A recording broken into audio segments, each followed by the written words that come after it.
pessoal, vamos iniciar mais um vídeo hoje, mais uma aula, em que nós vamos tentar tirar a maior dúvida dos dentistas, que é: de siso, todos têm que extrair ou não?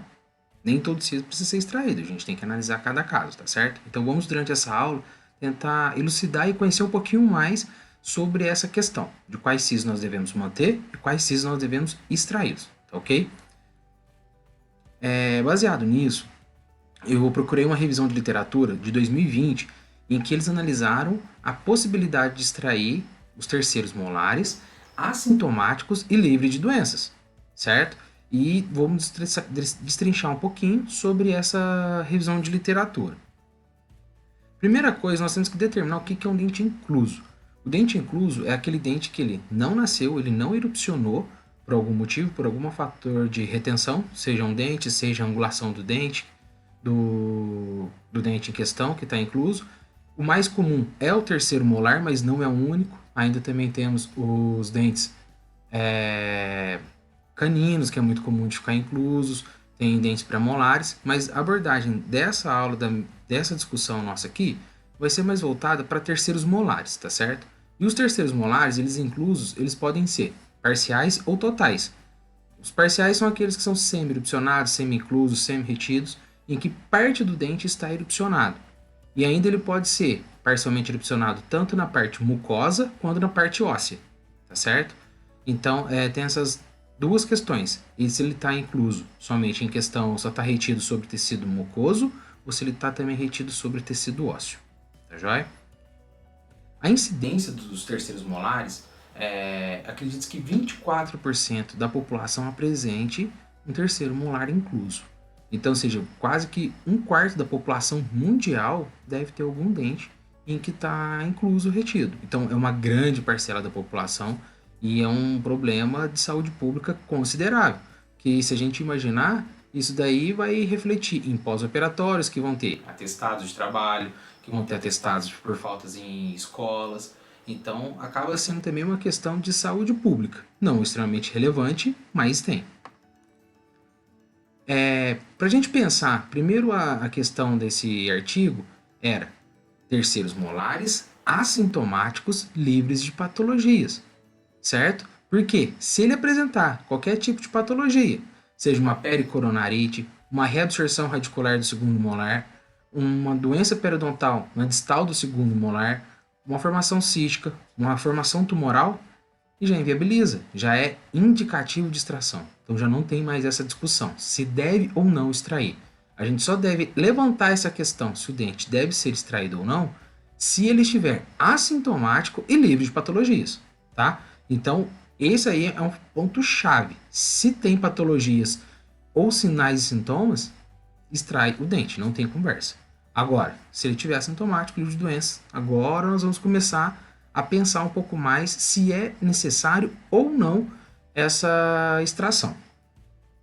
Primeiro, nós temos que pensar nos riscos da manutenção do siso. Se esse dente, esse terceiro molar, ele ficar mantido na boca, o que ele pode acarretar? Quais são as consequências da manutenção dele? Por exemplo, fala-se muito da alteração de dimensão de arco, em que ele pode empurrar, reduzir o espaço dos arcos dentários, promovendo um apinhamento dentário, muito comum na região de incisivos inferiores. Só que também na literatura isso ainda não é totalmente comprovado. Os terceiros molares teriam essa capacidade, essa força para poder gerar esse apinhamento. E também tem as questões das patologias, como cisto dentígero, queratocistos, que são cistos e tumores provenientes de terceiros molares, comumente proveniente deles, não somente. E tem também as doenças que vão ocasionar na região mais localizada ali do terceiro molar, mas que não propriamente afeta só ele. Como já citei agora há pouco, a respeito de uma doença periodontal na distal do segundo molar, uma reabsorção radicular do segundo molar, uma lesão de cárie no segundo molar, ou seja, o dente adjacente, o segundo molar, ele vai pagar o preço pela permanência do terceiro molar, que se tivesse sido extraído a tempo, não teria tido consequências, tá certo? Mas, em contrapartida, nós temos os riscos cirúrgicos. Não é somente o risco da manutenção, porque quando a gente vai partir para a extração do dente, nós podemos causar danos também, danos a tecidos, como o dente adjacente ou o dente do arco antagonista. Nós podemos causar danos em tecidos nervosos, promovendo uma parestesia. Temos riscos de hemorragias, riscos de infecções, processos inflamatórios extensos com edema, trismo. E além de que nós temos que imaginar que quando a gente mantém um dente na boca de um paciente, como por exemplo um terceiro molar, com o passar do tempo, essa exodontia vai ficar mais complicada. Uma exodontia em um paciente idoso, de um terceiro molar, é completamente diferente de um paciente jovem ou um adulto jovem. Por quê? Primeiro, o espaço do ligamento periodontal vai ser reduzido. Consequentemente, a extração do paciente adulto vai ficar do paciente idoso vai ficar muito mais complicada.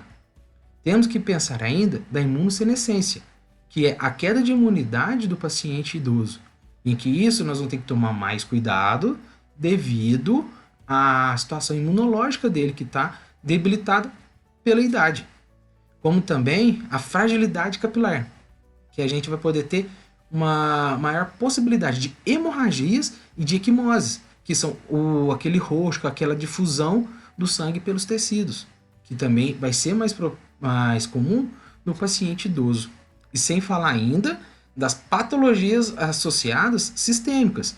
Normalmente ele vai ser cardíaco, diabético, hipertenso, e isso também vai comprometer e vai complicar o nosso procedimento cirúrgico. Tá certo? Então, o simples fato de a gente manter o dente não quer dizer que tá tudo tranquilo. Tem que pensar no futuro. Por exemplo, eu quando vou fazer uma extração de um terceiro molar com um paciente, vamos supor um terceiro molar superior, ele já está erupcionado, então tá facinho, teoricamente, tá em oclusão, ele tá tendo contato com o antagonista e o paciente já tem mais de 25 anos. Para mim, eu já vou na cirurgia pensando que o dente já está anclosado, porque normalmente está. Então minha cirurgia já vai ser mais complicada. Com 25 anos de idade, não estou falando nem de um idoso de 60 anos, que aí a extração seria extremamente mais complexa. Então, partindo desse pressuposto, nós temos que imaginar o seguinte: até que ponto vale a gente manter o dente?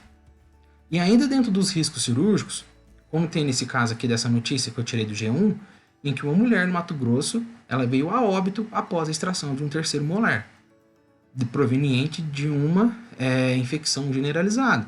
Então, os riscos cirúrgicos eles existem, e nós não podemos negligenciá-los, tá? Então, tem que pensar os riscos da extração do dente com os riscos da manutenção dele. Essa aqui é a balança.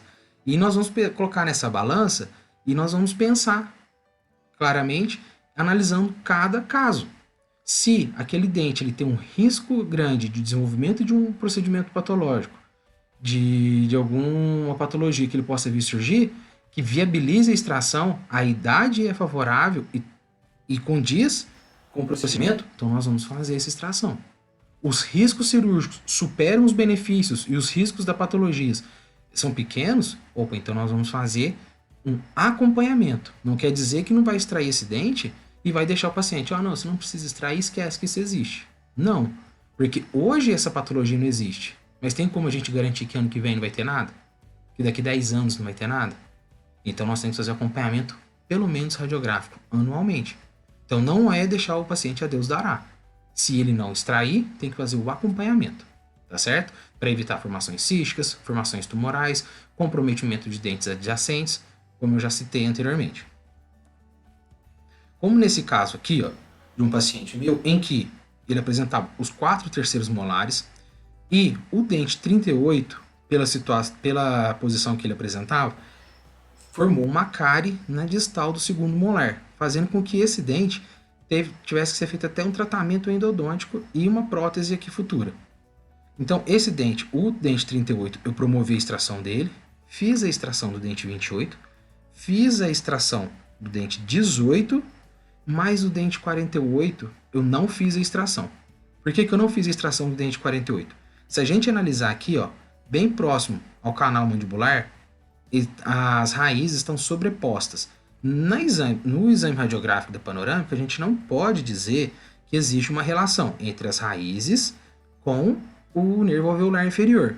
Por isso, eu solicitei uma tomografia.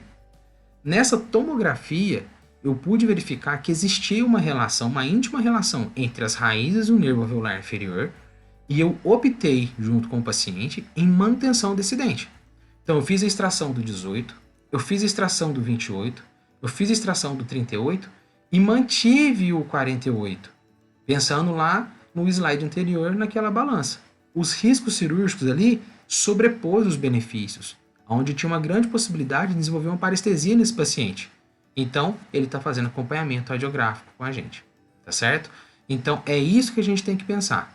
E esse trabalho, essa análise individualizada, não é individualizada para cada paciente, é para cada dente, certo? Pode ver que no mesmo paciente eu tive condutas diferentes, tá ok? E para a gente amenizar esses riscos, primeiro nós temos que partir de uma anamnese. Um paciente que ele já apresenta algumas condições sistêmicas, que já coloca o procedimento cirúrgico em risco, que já eleva o risco cirúrgico, a gente já pode pensar na manutenção de um terceiro molar ali, que está assintomático e livre de patologias. O planejamento cirúrgico nosso, como eu mostrei no slide anterior, deve ser bem feito, para que a gente evite problemas e que o procedimento cirúrgico seja bem justificado. E tem que ter o acompanhamento pós-operatório. Naquele caso que eu mostrei do óbito, o que aconteceu? Foi uma infecção generalizada, em que os colegas eles não deram uma devida atenção, eles não procuraram tão bem o paciente, não acompanharam o paciente no pós-operatório. Um procedimento cirúrgico não é feito só de transoperatório, ele é feito de pré-operatório, transoperatório e pós-operatório. E aí sim, você vai ter um procedimento cirúrgico de qualidade. Pessoal, isso daí foi o que eu extraí desse artigo que eu achei interessante, tá joia? Eu solicito a ajuda de vocês aí para curtir a gente no Instagram, no Facebook, seguir nossas redes sociais, se inscrever no nosso canal aqui do YouTube, dar essa força aí pra gente levantar as nossas redes sociais, tá ok? Muito obrigado e até a próxima. Valeu!